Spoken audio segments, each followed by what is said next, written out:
Ayan, magandang umaga po sa ating lahat. So, dito tayo ngayon.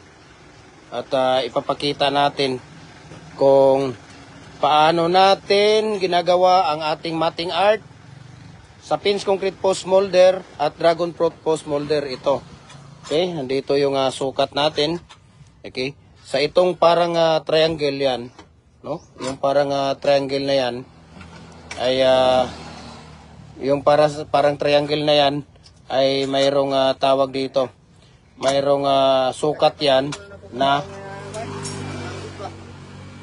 9 inches. Ayan makikita ninyo 9 inches yan. 9 inches yan, okay? 9 inches yan ang sukat niya. So ito po ang nilalagay natin doon sa pinakadulo ng ating tawag dito. Pinakadulo ng ating yati nga nag-snack. Snack na yun akong bisita o, nangadalag snack ko. Ayan, pinakadulo ng ating molder. Okay? So, dalawang design po yung ating stirrup. Okay? Dalawang design po siya. So, ngayon, dito tayo sa isang design natin. Ito, yung parang Y. Ayan, yung parang Y na yan. Yung parang Y na yan ay parang tawag dito. Ito po ay pagkakapitan ito. Dito ilalagay natin yung barbed wire, hog wire, cyclone wire, lahat ng mga wire. Diyan natin ilalagay. So ngayon, susukatin natin kung ilang inches po. No? Kanina yung isa ay 9 inches. Ito naman, ang isa naman ay 13 inches. Ayan o. 13 inches po ang haba niya. Okay? 13 inches po ang haba niya. Ayan, 13 inches yung haba. So ngayon, ito po ang paggawa niya. Okay? Tingnan natin dito si Loloy. Yan po, ay ginagawa niya yung parang Y. Tignan natin, ayan, yung parang Y sa paggawa niya. Okay. Ayan, yung parang Y. Tignan natin dito. Tapos ipakita mo, Loy, pagkatapos, kita mo. Pati itaas mo. Harap mo dito. Ayan, di ba? So dito tayo sa kabila. Nanakay tao di kuya? Ano na bata ni mo di wala? Nagpractice sayaw. Practice ng sayaw. So dito tayo. Dahil hindi natin makita doon. Ano tayo dito kunti lang dong. Dito tayo kay Loloy. Ayan, pakita natin dyan, Loy, kung paano natin ginagawa yan. Ayan. Tapos gawa ka rin ng parang triangle ay na stirrup natin. Ayan si Loloy. Okay, sige. Dire-diretso lang paggawa mo dyan, Loy. Hindi, mamaya na. Dalawa dyan, dalawang maliit. Sige, diretso lang yan. Sige, diretso. Ayan. Ay, nag-anaaloy kay para nga may yupi pala kaya niya inaano. Okay? So ayan, kung makikita ninyo. Dong, kuha ka nga ng bato dito, Dong. Dong, para ano natin, dyan ilagay natin. Ulog na ay. Di, kuha ka lang. Yung tao dito. Ito. Aw ka to, itong gamay yun. Turong susunod. Kana Loy, kana na silalom, Loy. Yan. Yan, yung bricks, Loy, may bricks din mo. Bricks ba ka ng concrete? Bato ba ka ng bricks ka na? Ay, kaunsa naman si... Mura naman ka-grade 1 noon, Loy nga. Loloy talaga oh. Ikaw talaga, Loloy, oh. Sige, paghimo lang di ogwan. Ana, sige. Ganyan, so ganyan yung paggawa namin, oh. Tingnan mo, ha. Yan. Gawa ka dyan lang yung mga 10 piraso. Ayaw na kuyuga, ha. Ayan.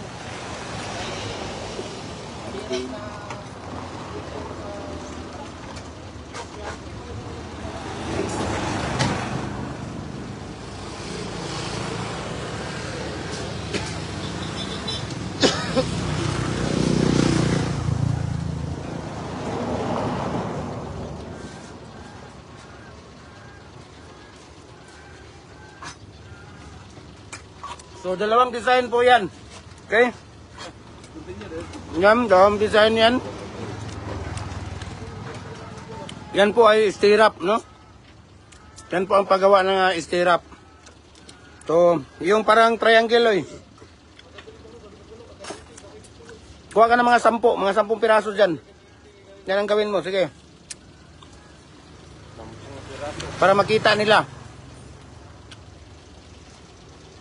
10 piraso ka bukloy. Tara ka. Ay, natagat yun. Ha? Angin manggod. Kon. Yan, nahulog yung ano natin. Nahulog yung cellphone natin. Ano, nahulog mo ito? Giuyog, di ko nang luloy.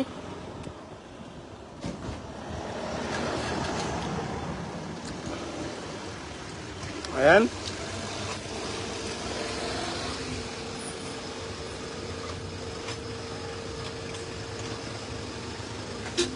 Pakita mo, Loy. Ayan. So, yan yung pangalawang design. Sige, Loy, gawa ka lang dyan.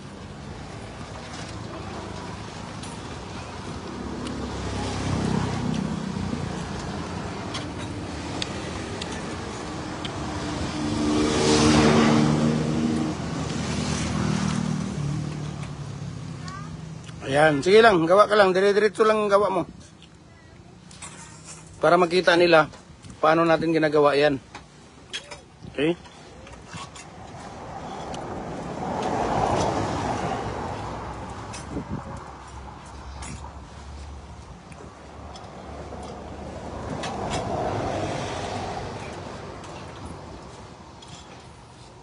So follow na po kayo sa ating Facebook page mga idol, no? Jim Hardware and Kukulamber Concrete Products, Balulang Branch, Jim Hardware and Kukulamber Concrete Products, Sanituan Branch, Triple ANF Kukulamber, ang ating personal Facebook account, Felix Tan Pagikan Jr., ang ating Instagram, Felix_Pagikan 2000, at saka yung ating YouTube channel, Jim Hardware and Kukulamber Concrete Products, para updated po kayo sa ating mga video, no? Nagde-deliver tayo Luzon, Visayas, Mindanao, lahat ng mga molder, no? Hollow blocks molder, decorative molder, bricks molder, kahit anong mga molder, fence concrete post, dragon fruit post, RCPC pipe, culvert, ayan, 6 inches hanggang 85 inches, baluster po, tipi ng manok, nag-customize din tayo kahit anong mga design, basta't mayroon kayong drawing at saka details, ayan.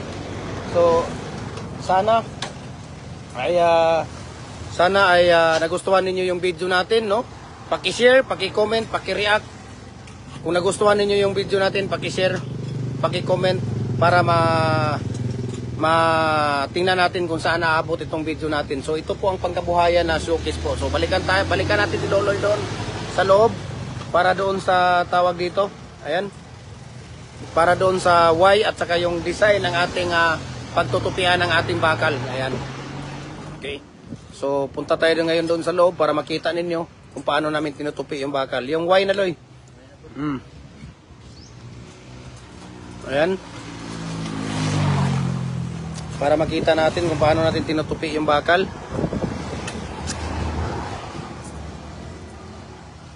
So, dyan si Loloy dyan sa loob. Tapos dito tayo sa actual na paggawa ng stirrup mamaya ni Kuya Jopre. Para makita natin, no, ang actual na paggawa. Ayan.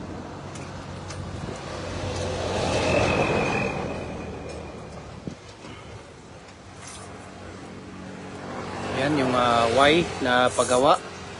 So, paki-share yung video natin mga idol dahil every Monday po, no, every Monday ng tanghali or gabi, namimigay tayo ng mga molders para doon sa ating mga mahal na followers. Okay? So, paki-comment, paki-share. Yung may mga top fan buds lang po ang makasali sa ating free raffle every Monday. Ibig sabihin, yung may mga top fan buds sa ating Facebook page. So, ang gagawin niyo para magkaroon kayo ng top fan bud, i-share niyo yung video natin, kahit anong mga video. Mag-share kayo at mag-comment at mag-react para po kayo makasali sa ating free raffle. Sayang yung mga molder na binibigay namin sa inyo. So, punta tayo doon sa loob. Punta natin si Loloy doon sa loob para sa paggawa niya ng tawag dito, yung mga stirrup. So, daanan muna natin itong mga molder natin, mga design ng ating molder. Ayan, kung makikita ninyo, yan po ang design ng ating mga molder na nandito ngayon sa ating store. At lahat po ng mga molder idol, hindi po tayo nagpapatubo doon sa ating mga molder, no? Tulong ko po yan sa inyo sa ating mga mahal na mga followers. Ayan, no? Ang binibigay ni Kuya Mimir, nagbibigay lang si Kuya Mimir sa atin ng mga molder, freebies para doon ibigay natin sa ating mga mahal na followers. Every Monday po, no? Every Monday po ng tanghali or every Monday ng gabi. Yun po ay binibigay natin doon sa ating mga mahal na followers. Okay? So, sumaglit lang tayo dito sa ating mga molder design. Okay? Saglit lang tayo dito. At tuloy-tuloy tayo doon sa ating stirrup. Focus tayo doon sa ating stirrup sa paggawa. Okay? Ayan. Focus tayo doon sa paggawa ng ating stirrup. So, balikan natin dito si Loloy para dito sa ating So, ayan, no? Yung parang Y na mga design. Dalawang design po yan. Okay? Itong parang triangle at saka itong parang Y. So, sa mga bagong nanood, punta kayo doon sa una na video natin para makita ninyo ang mga sizes nito. Anong size nito, anong size niyan. Ayan, so dito tayo. Dito tayo sa pagtutupian ni Loloy. Ayan, so ito po yung pagtutupian natin ng mga design. Ayan, no? Ito po yung ano niya, yung pinakabutas niya. Okay? Ayan po. So, ngayon doon tayo sa actual na paggawa ng mating art. Okay? Nandito si Kuya Jupre. Okay? Sa actual na paggawa ng mating art. Ayan.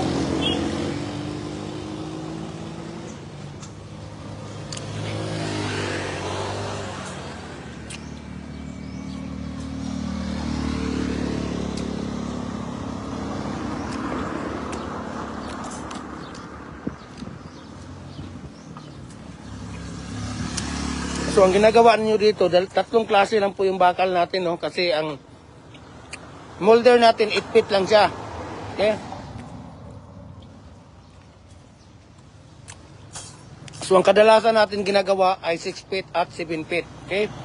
Gumagawa lang tayo ng 8 feet pag mayroon tayong mga tawag dito, order na 8 feet, no? Pero sa araw-araw, ang ginagawa natin ay 6 feet at saka 7 feet lang po. Yan po ang pinaka-fast moving na mga ginagawa natin sa araw-araw. So ngayon, ito ay 7 feet na ginagawa namin. Dong, ano nga dito yung steel tip natin, Dong. Ayan. Ating steel tip natin. At buno tayo dito ng ating steel tip. So ngayon, papapansin natin dito. See? Yan po ay 3 inches. Okay? 3 inches bago natin ilagay yung ito. Stirrup natin. So, 1 feet na po yan. Okay? Pag 7 feet, 7 ang ganito. No? 6 na ilagay natin na ganito. Yung parang Y, 6 na parang Y. 1 feet yan, 1 feet. Okay? 1 feet. Mula dito sa una, ayan, 3 inches. Okay? 3 inches yan. Ayan, 3 inches bago natin ilagay yung Y, ito. Tapos, mag-ano ka ng 12 inches. Ayan, 1 feet. Tapos dito, ayan, 1 feet din ulit. Tapos dito, 1 feet. Ayan. Tapos dito, 1 feet. Tapos dito, 1 feet. So, ito yung pang-anim natin kasi 7 feet eh. 1, 2, 3, 4, 5, 6. Okay? Yung pang-pito natin, idol, 1 feet din. Okay? Nakikita niyo dyan, pang-pito. Ayan, 1 feet din. Pero, ang dulo, parang triangle na siya, no? Kasi, dito natin ilalagay yung pangatlo natin. Ayan, tingnan natin na, yung pangatlong bakal natin. Kasi dyan siya ipapasok. Parang Y. Kaya, napakatigas at napakalupit po, no? Napakaganda yung ating design ng ating pins concrete post at mating art natin ng pins concrete post at dragon fruit post. Ayan, no? Dyan nilalagay yung pangatlo. Kasi dyan siya itatali. So, dito. So, ang sobra dito, idol, ayan, makikita nyo kung ilang inches yan. Ayan, 7 inches po, ang sobra. So, ito kasi ang ibabaon. Dito yung ibabaon natin. Okay? So, ayan, makikita ninyo kung paano tinatali dito ni Kuya Jupre. Ayan, o. Gym Hardware. Kukulambera Concrete Products po. Okay? Ayan. Yan lang po ang pagtatali niya. Okay? Ayan, o. Tinatalian na po yan. Okay? Ayan, mayroong tali. Dito, mayroong tali. Diba? Ganun lang po mga idol, no? Ganun lang po. Tingnan tayo dito. Tingin tayo dito. So ito lang po, no? Ang paggawa natin ng ating pins concrete post or dragon fruit post. Okay? So yung molder natin, no? Yung molder natin, mayroon tayong fix na 4 holes, mayroon tayong fix na detachable, mayroon din tayong 2 holes na detachable, mayroon din tayong 2 holes na fix. Mayroon tayong 8 holes na detachable. Mayroon din tayong 8 holes na fix. Okay? Pero masyadong mabigat yung 8 holes na fix. No? Hindi na natin nire-recommend doon eh. Dahil masyadong mabigat. Iangat mo dito. Iharap mo dong. Ayan. So ito na po yung natapos natin. Okay? Sige dong. Lagay mo yan lang dyan. At gawa tayo ulit. Ito yung mga ginagawa nila. So ngayon, iikot ko kayo doon sa mga ginagawa namin kahapon. Okay? So bakit mayroong nakausli? No? Bakit mayroong nakausli na bakal? Para po natin paglalagyan ng, para doon po natin ilalagay yung ating barbed wire, cyclone wire at saka mga hog wire. Okay? So maya-maya lamang, punta tayo doon sa harap. Yung ginagawa nila kahapon, ayan o, yung paggawaan natin dyan. Okay? Punta tayo doon. Tingnan natin dito ang paggawa ni Kuya Jopre dito sa ano niya. Ayan. Ito po, no? Ayan. Kung dito ka mag-umpisa, 7 inches dito. 7 inches. 1 feet na po yan. 1 feet, 1 feet, 1 feet, 1 feet, 1 feet, 1 feet. Pagdating dito sa dulo, 3 inches na lang ang naiiwan. Ayan o. 3 inches na lang ang naiiwan dito. Ayan. Okay? So, ganun lang po yung ating paggawa, no? Ganun lang po yung ating paggawa ng ating matting art sa ating fence concrete post natin. Okay? So, ngayon, balik tayo doon. Punta tayo doon sa harap para makita ninyo yung ginagawa namin kahapon. Okay? So, mayroon siyang nakausli dito. Ayan o. Kung makikita ninyo, mayroong nakausli dito. Ayan o. Mayroong nakausli. Ayan, kung nakikita ninyo, mayroong nakausli yan ito. So, ito ang paglalagyan natin ng barbed wire, hog wire, o ano mga klaseng mga wire na mga ginagawa. Okay? Ayan o. Kung makikita ninyo, yan po ang ginagawa namin nung kahapon. Okay? So, RCPC pipe culvert, nandyan, paggawaan natin sa harap. Makikita ninyo. Ayan. Diba? Yan po ang finished product natin. So, ang buhangin na ginagamit namin dito, yung screen sa nabuhangin, yung galing ilog, no? Walang problema kahit anong buhangin, basta may mga bato-bato. Pwede din painsan, yung pinong-pinong buhangin, basta lagyan nyo ng bato. Maganda talaga yung buhangin na galing ilog. Okay? Buhangin na galing ilog, at tawag dito, yung may mga bato-bato, basta kaya ng molder. Basta yung bato, pumapasok sa molder, walang problema po. Okay? So, yan po, no? Yung paggawaan natin. So, kung ipapakita ko po sa inyo, yung mga finished product na natin, na mga siso na siya. So, nandito din sa harap. Ayan, no? Nandito din. Ito, 6 feet. Ito yung una. Okay? Ayan, 6 feet yan. Yung una. Ito, 7 feet. Ayan, kung makikita ninyo, talagang napakaganda. No, mga idol? Napakaganda po, no? Ito yung mga ginagawa natin, napakaganda po yan. Yan o, tingnan niyo, dragon fruit post yan. Dragon fruit yan o. Yan. Yan po ay galing ng Bukidnon, no? At Cotabato nag-send sa atin yung ating customer. Yan pinapakita niya, no? Yung production niya sa dragon fruit post. So, yun lang po, no? At punta tayo dito, papakita ko sa inyo ang fence concrete post molder natin. Meron tayong available dito na detachable at fix. So adjustable po ito, no? Adjustable po siya. Ayan, no? Mayroon tayong fix dito, detachable dito, oh. Ibig sabihin ng detachable, mababaklas siya. Pwede siyang baklasin isa-isa. Ayan, no? Oh. Ito po ay detachable na 4 holes. So ibig sabihin, mababaklas. Adjustable din siya. 4x4 by 8 feet. Pwede kang gumawa 4 feet, 5 feet, 6 feet, 7 feet hanggang 8 feet. Ito namang yung isa. Ayan, ito yung 4 holes na fix. So, malaki siya, di ba? Ayan o. Tingnan natin yung ano niya, kasi 4 holes to. So, 16 inches ito. 16 inches. Ayan o, 16 inches lang ang ano niya. Kasi frame, mayroon siyang frame. No? Ayan. Tapos, 4 inches yan yung ano niya, yung kapal. Ayan o. Kapal niya, 4 inches. O, di ba? 4 inches yung kapal niya. So, pwede ka rin gumawa dyan ng 4 feet, 5, 6 feet, 7 feet, hanggang 8 feet. Okay? Ayan, yung sa taas ito. Detachable din yan. Ito, detachable fix. Mayroon din tayong 2 holes dito. Ayan, kung makikita ninyo. Papakita ko sa inyo dito ang 2 holes. Ayan, o. Ayan. So, ito yung 2 holes natin na 3 set. Okay? 3 set na 2 holes. Available po yan. So, pwede nating ibigay sa inyo yan. Ayan. So, walang problema. So ngayon, ito yung ginagamit namin sa araw-araw. Okay? Ito. 10. No? 10. 10 holes pong ginagamit ito. Ito 2 holes. Tapos 2 4 holes. Ayan. 'Di ba? So sana nagustuhan ninyo yung video natin at paki-share, paki-comment, paki-like, no? Para magkaroon din po kayo ng Tapan Buds at kayo ay makasama sa ating free raffle every Monday po, no? Every Monday po ng tanghali. Ayan. So ayan, makikita ninyo yung mga molder natin diyan. Ayan, 'di ba? Ayan. Ayan. So God bless. God bless po sa ating lahat. Good luck sa mga molder na. Message nyo ako, tawagan nyo ako anytime. Paano ang ratio, paano ang mixing, ibigay ko sa inyo mga tips, technique po sa paggawa ng ating concrete products. Ayan, God bless.